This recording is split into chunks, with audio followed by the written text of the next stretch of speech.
Hey all, I wanted to go ahead and create a quick screencast just to go over staking additional RPL using the Rocketsplit UI.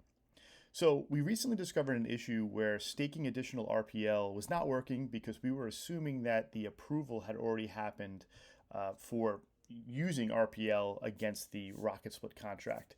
So that was not the case. We went ahead and we developed a small workflow to enable you to approve and then stake your additional RPL. So I just want to go ahead and quickly go through that.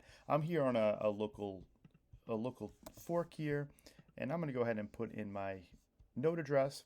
And we have this button here. If you are the RPL owner, you'll see this button and you can stake additional RPL. That's going to show you this pane here. And we added a couple of things to this. We now show the allowance that you currently have, which in this case I have an allowance of 0. So RPL is not approved to be spent by myself to the Rocketsplit contract that we have in place here. And we do have an RPL balance of 206.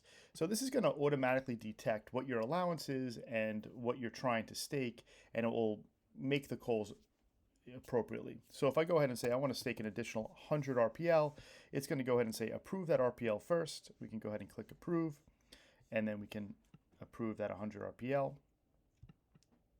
And now you can see that the current allowance is 100.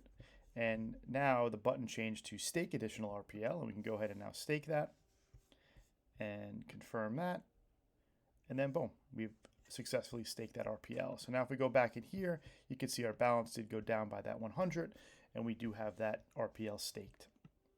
So that's it, easy as that. Just wanted to go ahead and record that. I'm gonna go ahead and push this up to the live site now and get a PR ready to go. All right, thanks guys.